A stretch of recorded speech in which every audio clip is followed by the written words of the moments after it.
Bismillahirrahmanirrahim. Assalamualaikum warahmatullahi wabarakatuh. Ya, kita kembali lagi di tutorial pertemuan 13. Nah, pada pertemuan sebelumnya kita sudah tuntas membahas tentang termokimia, yang mana di dalamnya terdapat hukum termodinamika pertama, kedua, dan ketiga.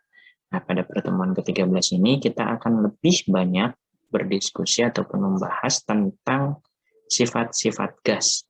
Ataupun kita nanti akan menghitung gimana sih caranya mendapatkan tekanan gas sekian dan lain sebagainya. Nah, pada pertemuan ke-13 ini ada beberapa capaian yang perlu kalian perhatikan. Yang pertama tentang ketepatan dalam menjelaskan sifat fisik gas. Jadi kalian harus tahu nih apa sih sifat fisik gas gitu. Nah, yang kedua, ketepatan dalam memahami metode pengukuran gas skala laboratorium dan konsep perhitungannya. Jadi selain kalian perlu paham tentang metode pengukuran gas, kalian pun harus tahu cara menghitungnya. Itu nanti ada banyak sekali, ada biasanya percobaannya ini adalah hukum Charles gitu yang paling sederhana. Nah, terus yang ketiga, ketepatan dalam menjelaskan hukum gas dan eksperimen terkait. Ini mirip-mirip ya dengan yang nomor 2. Dan yang terakhir, ketepatan dalam mengaitkan tiap hukum persamaan hingga diperoleh persamaan gas ideal. Jadi nanti di akhir kalian bisa menghubungkan antar hukum-hukum gas yang sudah dipelajari untuk memperoleh, ada nih persamaan gas ideal. Oke, nah langsung saja. Ini sifat-sifat gas kalian bisa perhatikan di sini. Jadi sifat-sifat gas ini ada macam-macam ya. Yang pertama kita bisa saksikan bahwa gas ini mempunyai volume dan bentuk menyerupai tempat atau wadahnya. Ini jelas ya, sama seperti zat cair. Kalau zat cair kita bisa melihatnya dengan detail, tapi kalau misalnya gas ini kita tidak bisa melihatnya ya, tapi bisa kita rasakan. Ya contohnya kayak orang yang kentut gitu kan, tiba-tiba wanginya kemana-mana seperti itu. Nah, yang kedua sifat fisika dari gas adalah gas merupakan wujud materi yang paling mudah dimampatkan. Paling mudah dimampatkan. Dimampatkan itu maksudnya bisa kita perkecil volumenya, terus juga dengan cara memperbesar tekanan. Soalnya kalau cairan itu biasanya susah gitu untuk memampatkannya. Oke, yang ketiga, gas akan segera bercampur secara merata dan sempurna jika ditempatkan dalam wadah yang sama. Itu jelas ya, karena ya pokoknya langsung dibuka, langsung campur. Nah, gas memiliki kerapatan yang jauh lebih rendah dibandingkan cairan dan padatan. Ini juga sudah pasti dan sudah jelas. Nah, yang selanjutnya kita akan membahas ada beberapa hukum-hukum yang akan kalian pelajari di sini. Yang pertama, hukum Boyle. Nah, hukum Boyle ini intinya adalah perubahan volume, atau kita bisa gunakan pada sifat fisika yang kedua ini ya, yang dia dimampatkan. Jadi perubahan volume, perubahan volume diakibatkan oleh tekanan yang berbeda. Jadi biasanya dia disebutkannya seperti ini. PV1 sama PV2. Ini hukum Boyle, hukum yang pertama. Jadi jika tekanan di A dia sekian, dengan volume sekian, tekanan di B yang jauh lebih besar, berarti volumenya berapa? Seperti itu. Kurang lebih nanti contoh-contoh untuk soalnya. Nanti kita langsung bahas di soal saja. Ini pertama kita akan bahas dulu tentang hukum-hukum yang akan kalian gunakan pada pertemuan ke-13 ini. Oke, yang pertama. Yang kedua, kita akan bahas tentang hukum Charles dan Gay-Lussac. Nah, hukum Charles dan Gay-Lussac ini Charles dan Gay-Lussac. Nah, kalau yang pertama tadi PV, kalau hukum Charles dan Gay-Lussac ini jadi udara dia akan memuai jika suhunya kita naikkan ataupun kita turunkan, dia akan ya mengecil lagi gitu, tidak memuai. Makanya di hukum Charles dan Gay-Lussac kita akan menggunakan rumus seperti ini. V1 T1 sama dengan V2 T2. Karena apa? Karena saat kita memanaskan, jadi misal suhu ruangnya adalah 35 atau 25 derajat Celcius, terus kita panaskan tuh di ruangan tersebut. Nah, itu udah pasti gas di ruangan tersebut akan memuai.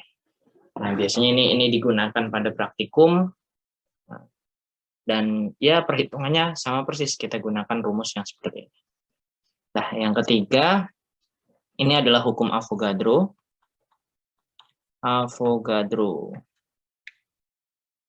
Nah, di hukum Avogadro ini berlaku bila semua reaksi berbentuk gas, itu jelas ya.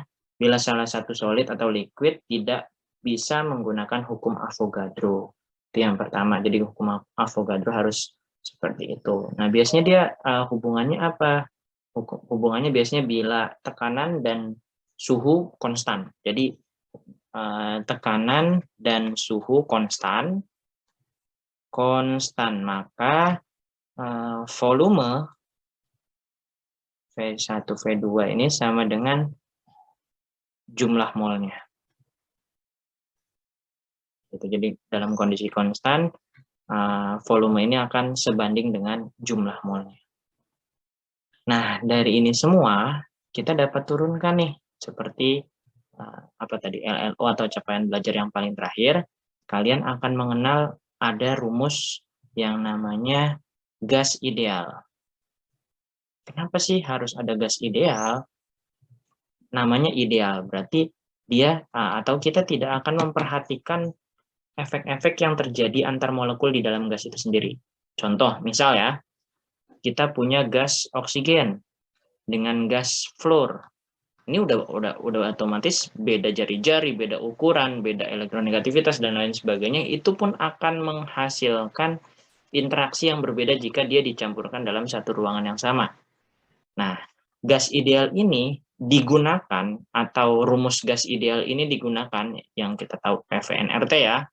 Karena apa? Ini semuanya dari gabungan dari hukum ini semua, maka akan kita peroleh PV-NRT gitu ya. Intinya seperti itu. Nah, gas ideal ini tadi dia tidak akan memperhatikan sifat-sifat nyata, gas nyata itu tadi. Karena dengan adanya, misal ada ruangan gitu ya, ada gas di sini bergerak, saat dia terkena dinding ruangan, pasti ini akan terjadi lenting sempurna ataupun lenting sebagian. Jadi pergerakannya jadi melambat, seperti itu. Jadi tekanannya jadi berkurang dan lain sebagainya. Atau jika terdapat di sini gas lain, ya dia akan ada interaksi. Nah, di gas ideal ini kita mengabaikan itu semua. Jadi mulai dari interaksi, mulai dari ukuran molekulnya, mulai dari interaksi dia dengan dinding-dinding ruangannya, itu kita abaikan semua. Makanya di gas ideal ini kalian akan memperoleh rumus yang seperti ini, yang dalam tanda kutip ya bisa kita sebut sebagai standar lah gitu. Kenapa kok seperti itu? Ya karena kita untuk mempelajari lah, untuk mempermudah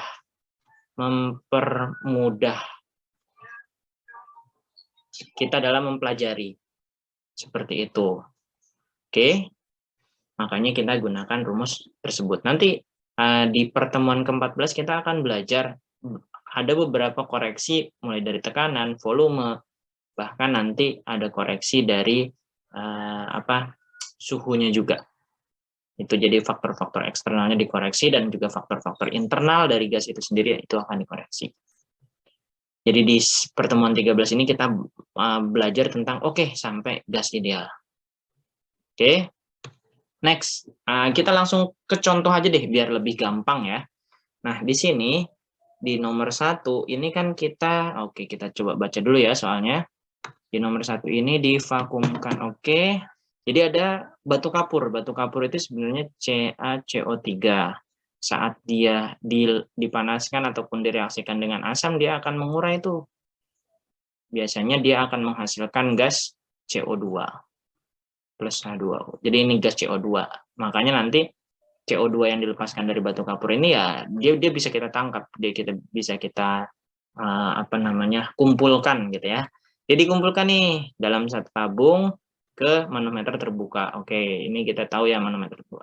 Jika membaca barometer, nah ini kalau barometer berarti dia sebenarnya adalah P awal ya, atau P ruangan, P ruangannya dia 753,6. Sedangkan oke, PCO2-nya kurang dari itu, pasti lebih kecil, oke. Dan untuk memberikan delta P dari, nah delta P-nya dia lebih 174,0 mm Hg. Nah, yang ditanyakan hitung PCO2. PCO2 itu kan sebenarnya delta P ini kita bisa lihat dari P atmosfernya dikurangin P CO2. Jadi saat kita punya PCO2 di sini, maka kita bisa hitung bahwa PATM ini akan dikurangi oleh delta P-nya. PATM-nya berapa? Itu tadi 753,6 dikurangi 174. Ini dalam satuan milimeter Hg. Karena selisih tadi itu menandakan adanya tekanan dari CO2 yang terdapat dalam labu yang divakumkan tadi. Nah, di sini kita akan peroleh berapa? Ini 579,6 ya. 0,6 mm Hg. Nah, yang ditanyakan di sini dalam satuan Torr, Pascal, dan ini satuannya Inggris ini. Lebus per inci square. Nah, ini nanti tinggal kalian konversi saja. Jadi kalau misalnya berapa 1 mm Hg itu sekitar 1 Torr ya. Terus 1 mm. Nah, ini silahkan nanti konversi ya. 1 mm Hg itu sama aja kayak 1 Torr. Sama aja kayak 133,322 Pascal. Dan yang terakhir itu sekitar 0,0193 lb per inch square. Jadi ini tinggal dikonversi saja. Nanti kalian akan peroleh hasilnya itu sekitar 579,6. Ini udah ya mmHg. mmHg ini sama dengan berapa nih, 772 ya, sekitar 772,8 772,813 ya, 772,813,814,3 maaf Pascal, karena dia kan 1 mmHg-nya aja 133 ya, nggak mungkin 772. Dan terakhir sekitar 11,186 lb per inch square, seperti itu. Jadi ini jawabannya untuk yang soal nomor 1. Kan? Next, kita kerjakan soal yang nomor 2. Nah, di soal nomor 2 ini ketiga sampel batu kapur dipanaskan. Oke, ada 3 sampel batu kapur. Dan CO2 yang dilepaskan dikumpulkan dalam sebuah labu yang divakumkan terhubung ke manometer. Jika tekanan atmosfer, berarti kita punya tekanan atmosfer ya, sama seperti tadi. P atmosfernya 0,9475 atmosfer. Oke, tadi Torr ya, ini P atmosfer. P gas lebih besar dari P atmosfer untuk memberikan delta H sekitar, oke, ini berarti delta P-nya 25,8 Torr. Nah, kalau 25,8 Torr berapa nih? Nah, ini yang ditanyakan P gasnya lagi, PCO2-nya lagi. Oke, kalau kayak gitu kan kita bisa hitung dulu ya. Pertama ini kita bisa jadikan dia, jadi 1 atmosfer itu kan sekitar 760 mm Hg ya. Ini jadi kita kalikan 760, jadi hasilnya ini sekitar 720 ya, 720,1 mm Hg. Kalau Torr ini sama. dengan milimeter Hg. Jadi ini sama dengan 25,8 mmHg. Jadi kita samakan dulu satuannya biar lebih mudah. Nah, ini soalnya yang ditanyakan dalam mmHg, Pascal dan Hg. Jadi nanti tinggal dikonversi. Nah, sama seperti tadi rumusnya. Kayak gitu. Kalau tadi berarti kan P atmosfernya ya yang ditanya ya. Berarti P si CO2 sama aja kayak tadi ya, PCO2. Karena ini lebih besar maka dia harus ditambahkan berarti delta P-nya itu. Jadi P atmosfer ditambahkan delta P. P atmosfernya berapa? Ini 720,1 ditambahkan 25,8. Oke, maka akan kalian peroleh hasilnya adalah 745,9 ya, 745,9 mm Hg. Atau ini juga setara dengan, ya nanti kalian konversi lah. Ini jawaban dari saya ini sekitar 99444,88 Pascal dan 14,396 lb per inch square. Ini sebenarnya sama aja, jadi harusnya nggak usah dibahas, nggak apa-apa lah. Next, nomor 3. Nomor 3 ini kita baru gunakan hukum Boyle. Tadi kalau hukum Boyle itu apa? P1, V1 sama dengan P2, V2. Ya udah tinggal masukkan aja. P1-nya di sini siapa? P1-nya coba kita lihat. Wadah menempati, nah gas argon menempati wadah sekian pada sekian. Berarti ini kan bisa kita P1, ini V1. Jika volume gas meningkat, nah volume gas meningkat ini V2 pada suhu konstan. Nah kuncinya di hukum Boyle ini adalah suhu konstan. Di hukum Boyle ini adalah suhu konstan, maka kita akan bisa menggunakan rumus ini. Ya udah tinggal masukkan saja. Nanti jawabannya kalian, nah kan yang ditanyakan P2 ya. P2 sama dengan P1 V1 per V2. P1-nya itu 0,871 atmosfer dikali V2-nya 105 mili. Volume keduanya 352 mili. Ini tinggal coret, dapat atmosfer kan? Jawabannya ini kurang lebih berapa ya? Coba ada yang, ya kalian sembari ngitung lah ya. Saya dapat sekitar 0,26 atmosfer. Seperti itu. Oh, ini dalam KPA. Oh, kalau dalam KPA ya tinggal kita konversi ya. Jadi 1 atmosfer itu sekitar 101,325 kPa. Jadi kalau kayak gitu berarti kita akan peroleh 26,345 kPa. Seperti itu. Gampang? Oke, kita lihat drawing next. Nomor 4 ini sama kayak nomor 3. Jadi silahkan dicoba kerjakan. Kalau saya dapat nomor 4 itu volume 2-nya sekitar 5,229 liter. Nanti kita akan bahas, atau kalau misalnya ada yang nggak sama silahkan boleh PM ataupun kita diskusi di grup. Oke, ini nomor 4. Nomor 5. Nomor 5-nya ini, nah kalau nomor 5 kita gunakan bukan hukum Boyle lagi ya. Kira-kira hukum apa nih? Kita punya di sini apa nih?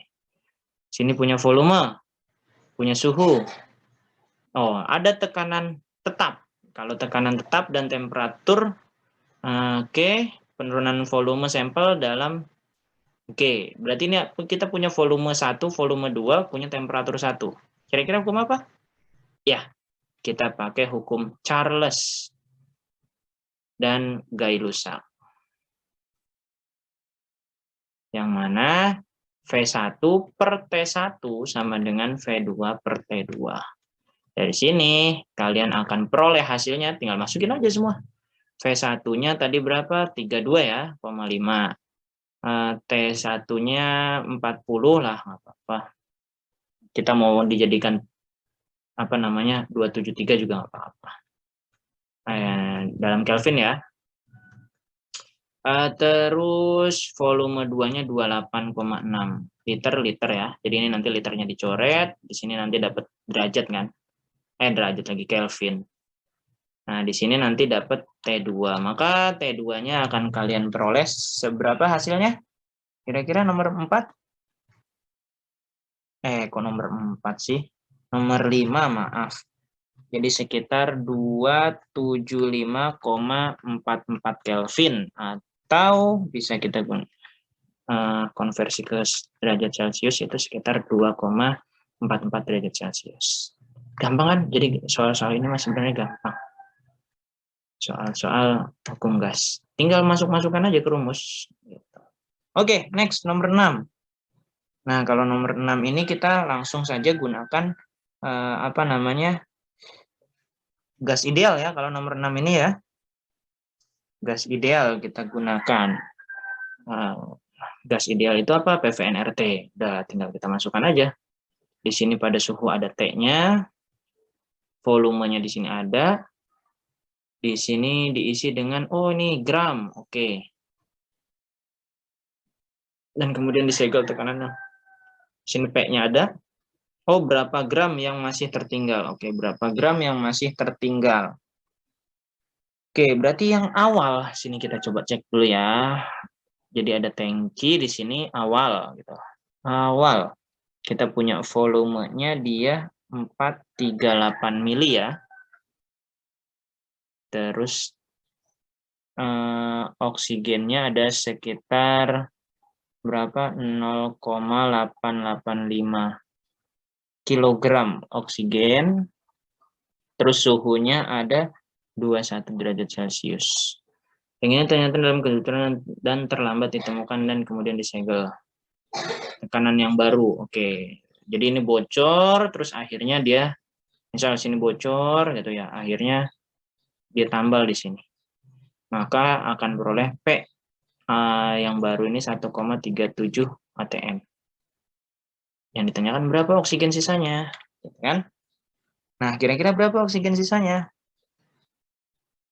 Volumenya berarti harusnya tetap dong. Karena apa? Karena tangkinya sama. Ya kan? Tangkinya sama. Kalau tangkinya sama ya pasti volumenya tetap. Nah, dari situ suhunya juga sama kan? Nggak ada perubahan kan? Suhunya juga tetap. Jadi PVNRT bisa kita gunakan di sini. Oke. Jadi untuk kita ketahui di akhirnya dulu. Di akhirnya ini kira-kira berapa sih? Kita mau tahu berapa N ya. Kan kita punya PVNRT. Nah, kita nanti cari N-nya ini. N-nya. Nah, N untuk mengetahui O2 sisa di sini. Tapi yang ditanyakan, oh ya benar O2 sisa ya, bukan O2 yang keluar. Beda. Beda ya, O2 sisa sama O2 yang keluar. Kalau O2 sisa kita bisa langsung gunakan ya udah ini langsung kita gunakan P-nya itu adalah 1,37 atmosfer dikali volumenya itu adalah sama kan tadi ya 438. Jadi 0,438 liter. N-nya yang kita tanyakan, R-nya adalah 0,08205 ya.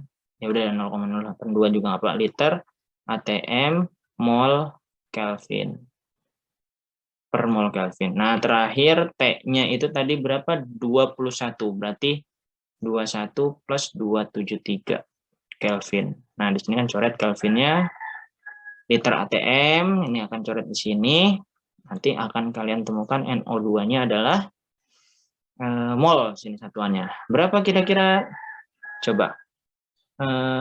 Sekitar kalau saya hitung itu 0,0248 mol. Nah, kalau udah jadi mol, tinggal kita konversi aja. Di sini kan ada kilogram ya. Nah, kalau konversi ke kilogram gimana? Yap, betul. Dikali MR. MR dari oksigen itu berapa? Oksigen itu MR-nya adalah 32 gram per mol. Kan molnya nanti coret. Dari situ kita akan peroleh hasilnya adalah 0,796 gram. Gitu. Jadi sisanya segini. Nah, kalau yang ditanyakan adalah yang terlepas atau yang kebuang, ya tinggal dikurangi nanti. Jadi sebenarnya data ini hanya data kecohan aja, supaya kalian makin bingung. Kayak gitu ya. Nah, nanti kalau misalnya yang ditanyain berapa yang keluar, ya nanti tinggal dikurangin ini, kurangin ini. Jadi banyak banget ya yang keluar ya. Oke, sip, clear ya. Itu nomor 6. Nomor 7. Oke, nomor 7 ini kita gunakan apa ya? Nitrogen adalah gas, kita baca dulu soalnya ya, yang merupakan komponen dari asap. Oke, hitung densitas pada, oke, tekanan kita punya, suhunya ada. Bagaimana densitas dibandingkan dengan udara kering? Oh, berarti densitas dibandingkan dengan udara kering. Oke, densitas sebenarnya gini, kita turunkan nih dari PV sama dengan nRT. Ini bisa kita turunkan. N-nya di sini itu kan dia mol ya. Mol itu kan kita bisa gini, PV sama dengan ini mol apa namanya? Mol itu kan gram mol ini bisa kita peroleh dengan cara apa namanya? Kok aneh. Kita bisa dapat dengan cara di gram dikali mr ya. Jadi ada m, ada mr. Ini dapat mol. Gram dikali mr. Maaf, gram dibagi mr ya. Jadi mol ini kita hapus dulu, maaf. Jadi mol itu di N di sini ini bisa kita ganti dengan N sama dengan gram per mr atau M per mr. Nah, ini tinggal kita masukkan di sana. Jadi PV sama dengan M per mr RT. Nah, kalau M per mr RT, misal kita maunya dia apa namanya? Densitas itu, sedangkan densitas ini kan sama dengan massa per volume ya. Nah, kita ubah nih masanya, pindahin ke berarti pindahin semua ke sana. Jadi P dikali MR dibagi RT sama dengan M per V. Atau M per V ini bisa kita gunakan atau kita samakan dia sebagai densitas. Gitu. Jadi rumus inilah yang kita gunakan untuk mengukur kira-kira berapa densitas gas tersebut. Nanti tinggal kita bandingkan dengan ini. Kita tinggal masukkan P-nya itu 0,95 atm. MR-nya NO2 itu berapa? MR NO2 N itu 14, O2 itu 32, berarti dia 46 ya, 46 gram per mol. R itu 0,082 liter atm mol Kelvin. T-nya itu dia pakai 24, berarti 24 tambah 273 Kelvin. Ini coret, molnya bisa dicoret, atm-nya juga bisa dicoret, jadi gram per liter. Jadi, ini udah sama ya, satuannya nanti gram per liter juga.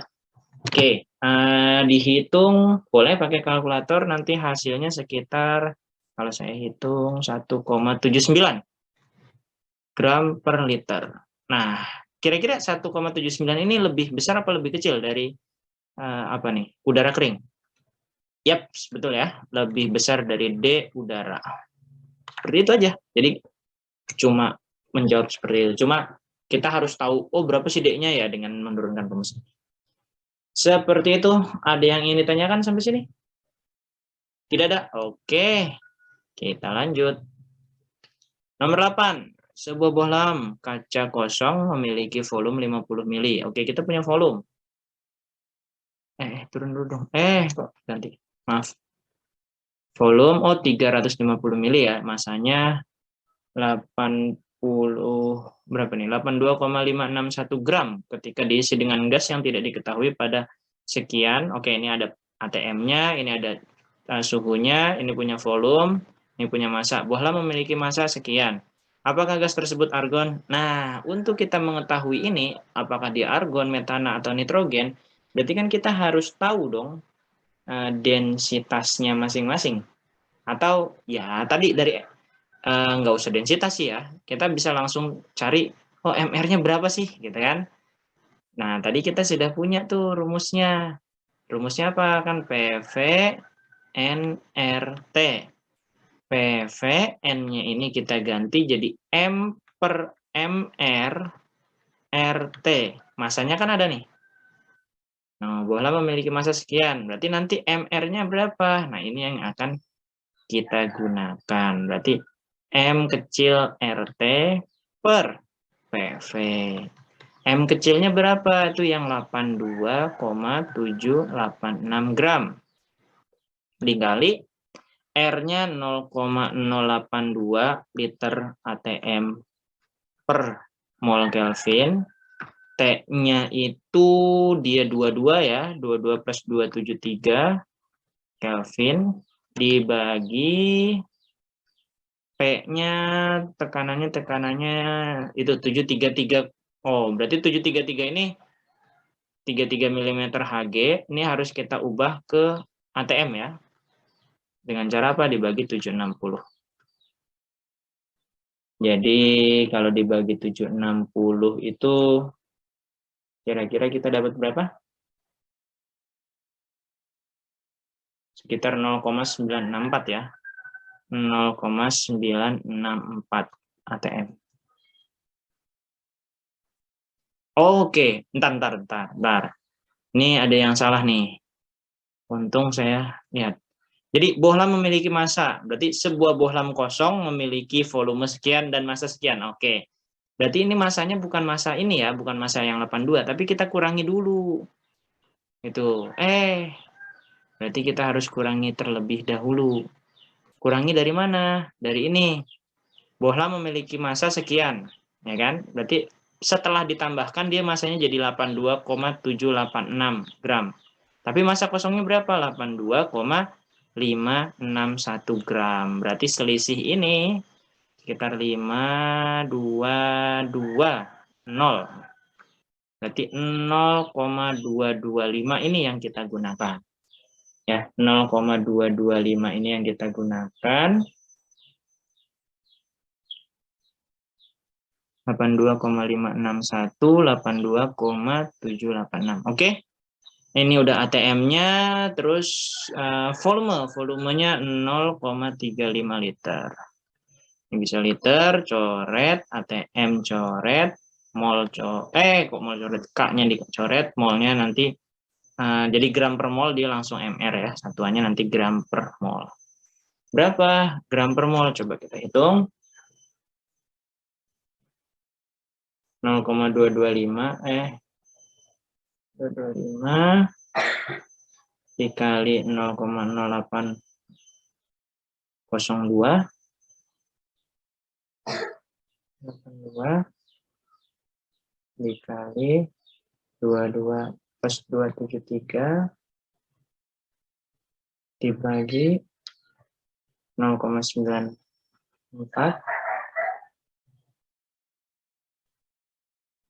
Nah, ini nanti kalian akan dapat sekitar kurang lebih 16,5 lah gram per mol. Nah, kalau 16,5 gram per mol kira-kira apa? Apa? Ayo. Argon itu berapa? Argon. Ayo, argon berapa? Ya, nanti dilihat ya, jawabannya adalah yang metana ini kan 12 tambah 4. Kalau N 14 tambah 16, berarti sekitar 20 30 ya.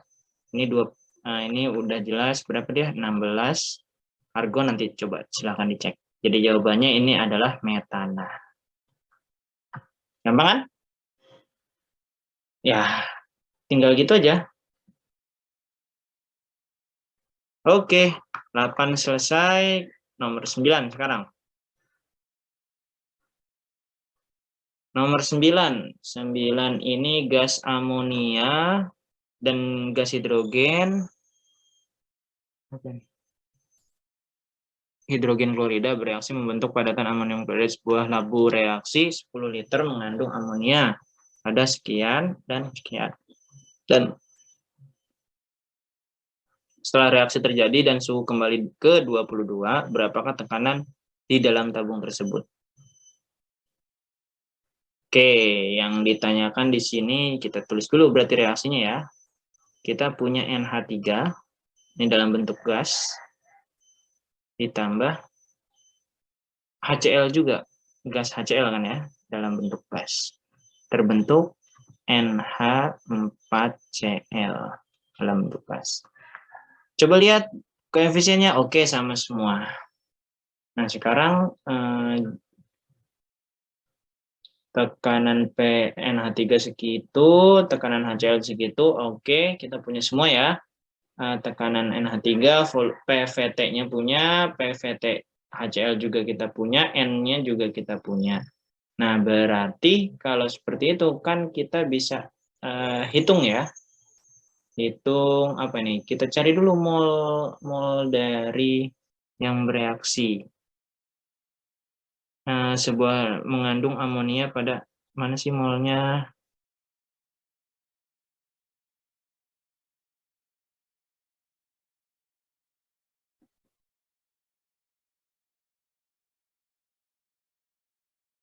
Bentar, kok nggak ada?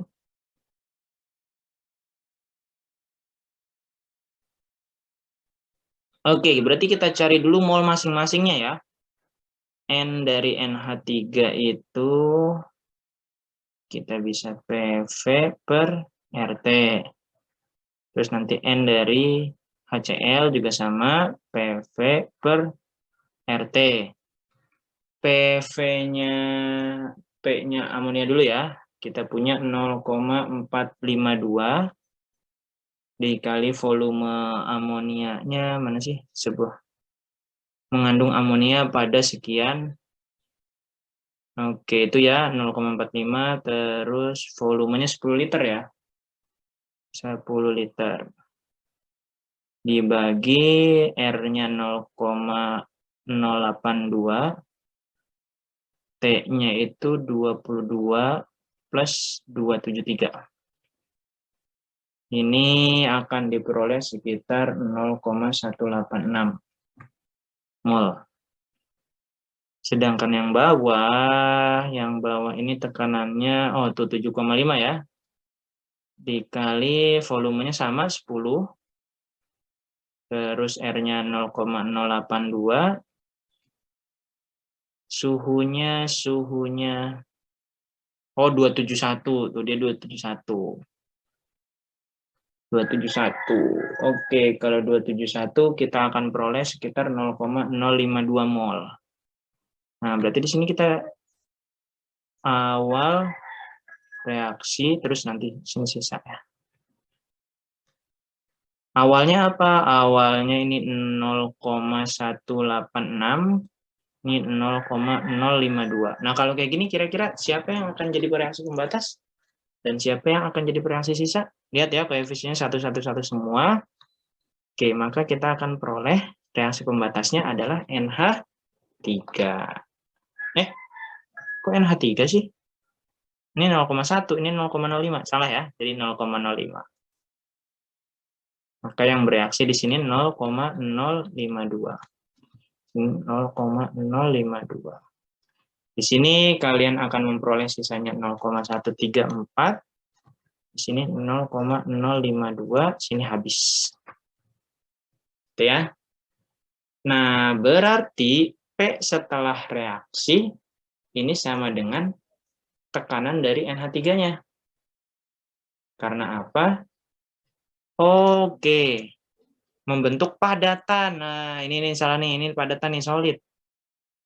Nah, ini salah nih reaksinya solid. Kalau solid berarti ini mol atau ya ini mol dalam dia padatan gitu. Makanya di sini dia bilang abaikan volume produk yang padatan. Ini diabaikan. Maka di sini sama aja P akhir ini sama dengan P NH3. Karena apa? NH3 yang sisa di sini, coy. Tuh. Karena udah sisa yang di sini, ya udah, tinggal kita masukkan aja. Berarti PNH3 sama dengan nRT ya, per volume campuran. Itu. Volume campurannya berapa? Di sini, oh ini kan nih ada tambahan sekian ya, sekian mili. Nah, ya, jadi nanti N-nya itu kita gunakan yang ini, sisanya 0,134, R-nya 0,082, ini mol, ini liter ATM per mol Kelvin. T-nya ini kembali ya, kembali ke 22, berarti 22 plus 273 Kelvin dibagi volume totalnya kan 10 liter ditambah 0,155 liter. Nah, ini Kelvinnya dikurang hilang, mol liternya hilang, molnya juga hilang, maka di sini akan kita peroleh tekanannya. Kalau saya hitung sekitar 0,319 atmosfer, begitu. Itu jawabannya. Gampang kan? Gampang lah. Sip. Next. Untuk nomor 10. Nah, nomor 10 juga gampang. Ini tinggal cari ini ya, MR pakai rumus yang sama seperti nomor 8. Jadi nomor 10 ini sama dengan nomor 8, jadi kalian bisa langsung hitung seperti itu. Dan nanti kalau kalian hitung, coba dicocokkan ya. Jawaban saya itu MR-nya sekitar 78,299 gram per mol. Gitu. Oke. Next, ini bisa dilewat. Nomor 11, ini menghasilkan. Oke, massa ya. Massa sama aja sebenarnya. Massa tinggal kalian masukkan ke dalam apa namanya, ini kalian harus gunakan stokiometri juga. Lihat berarti litium hidroksidanya, nanti NCO2 yang dibentuk juga berapa, akhirnya nanti kalian dapatkan MR. Oke, coba deh ya. Berarti LiOH digunakan untuk menyerap CO2 dari udara di pesawat ruang angkasa dan kapal selam, bereaksi dengan CO2 untuk menghasilkan litium karbonat dan air. Berarti ini plus CO2 menghasilkan litium karbonat CO3 plus air. Gitu ya. Litium karbonatnya solid, ini gas ya. Ini gas, ini solid, ini juga solid, ini liquid. Nah, ini nanti disetarakan reaksinya ya. Kira-kira reaksinya sudah setara atau belum? Jadi ini nanti silahkan disetarakan dulu, coba.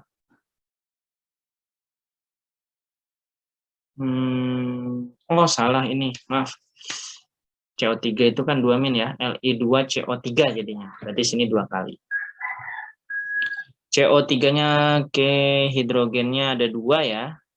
Sini udah 2, oksigennya ini 2, tambah ini 4, 1. Oke, ini udah setara, berarti gampang. Oke, next. Habis itu menghasilkan berapa massa litium hidroksida yang diperlukan untuk menghasilkan 2,15 liter gas CO2. Berarti ini sebanyak 215 liter pada 23 derajat Celcius, 0,942 atmosfer. Berarti kita cari dulu nih mol si CO2. Berapa mol CO2? Ya tinggal pakai tadi. PV per RT. Masukin aja. P-nya itu 0,942 atmosfer. Volumenya 215 liter. 0,082 liter atmosfer per mol Kelvin. Terus suhunya dia 23 plus 273 Kelvin. Kelvinnya coret, molnya coret. Oh, enggak, molnya enggak dicoret ya, molnya yang nanti ditanyakan. Maaf, ini enggak, berarti ATM-nya yang coret, deternya juga coret, maka akan diperoleh sekitar 8,344 mol. Oke. Oke, kita udah dapat 8,344 mol, tapi yang ditanyakan bukan ini. Yang ditanyakan adalah berapa massa litium hidroksida. Berarti yang ditanyakan adalah massa dari litium hidroksida. Ini ya, massanya M. Nah, kita udah punya molnya dia. Perbandingannya adalah 1:2. Maka dia 2/1 dikali 8,344 mol ya. Ini kita mau cari massanya dia. Mol berarti kita akan peroleh sekitar 16, berapa ini? 16,688 ya. 16,688 mol LiOH. Nah, LiOH ini baru mol. Kalau mau jadi apa namanya? Mau jadi gram ya tinggal kita kalikan MR-nya. MR LiOH itu sekitar 23 ya. 0,95 gram per mol. Coret, maka kita akan peroleh sekitar berapa ini? 399,686 gram LiOH. Oke, seperti itu. Gampang kan? Jadi bisa dipadukan antara stokiometri dengan gas-gas ideal ini. Jadi kalian perlu lebih komprehensif dalam memahami setiap materi yang sudah diberikan. Jadi bisa juga digabungan seperti ini tadi, seperti soal nomor 11 ini. Oke, mungkin itu dari saya. Terima kasih. Assalamualaikum warahmatullahi wabarakatuh.